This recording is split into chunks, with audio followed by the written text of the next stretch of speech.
ఇప్పుడు number series గురించి discuss చేసుకుందాం. నెంబర్ సిరీస్లో ఫస్ట్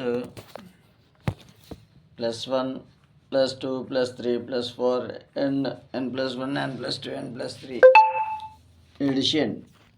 ఎడిషన్ గురించి ఎడిషన్ ఉంటాయి. Addition, subtractions, numbers, letters.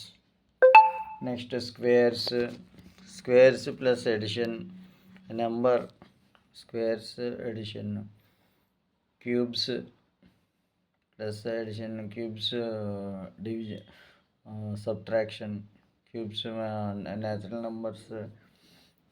ఒక నెంబర్ తీసుకుని దాన్ని +1 +2 +3 +4 అలా యాడ్ చేసుకుంటూ వెళ్ళచ్చు. లేదా ఆ నెంబర్ని స్క్వేర్ చేసి +1 చేయొచ్చు, -1 చేయొచ్చు. అలాగా నెంబర్స్, న్యాచురల్ నెంబర్స్. అలాగే ఎన్ అనేది ఒక నెంబర్ అయితే దానికి యాడ్ చేయొచ్చు, ఒక నెంబర్ యాడ్ చేయొచ్చు. Alternate number, odd numbers, even numbers. ఇలా నెంబర్ సిరీస్ లెటర్స్తో ఉండొచ్చు. లేకపోతే లెటర్స్ నెంబర్స్లో ఎలాగా టూ నెంబర్స్ తర్వాత 2 లెటర్స్, ఆల్టర్నేట్ లెటరు, లేకపోతే 2 లెటర్స్ తర్వాత లెటరు. అలాగా లెటర్ సిరీస్. నెంబర్ సిరీస్లో కూడా అలాగే మీకు క్యూబ్స్ గురించి, స్క్వేర్స్ గురించి, additions, divisions, multiplications, subtractions, number series form అవుతుంది అన్నమాట.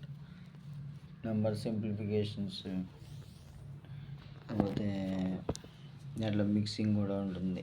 రీజనింగ్ అన్నీ కాంపిటేటివ్ ఎగ్జామ్స్లో వెళ్తుంటారు కదా నెంబర్ సిరీస్. ఇది బాగా ప్రాక్టీస్ అయితే అర్థమెటిక్లో మీకు మంచి మార్కులు. నెంబర్ సిరీస్ ఒకటి, ఎనాలజీ వేరు, సిరీస్. మన ఇయర్స్, డేట్స్ ఇవన్నీ కూడా క్లియర్గా ప్రాక్టీస్ అవ్వాలి. ఫస్ట్ ఒక నెంబర్ సిరీస్ చూడగానే అది ఎలాగ ఫామ్ అయింది, నెక్స్ట్ నెంబరు, మిస్సింగ్ నెంబరు అన్నట్టుగా అడుగుతారు.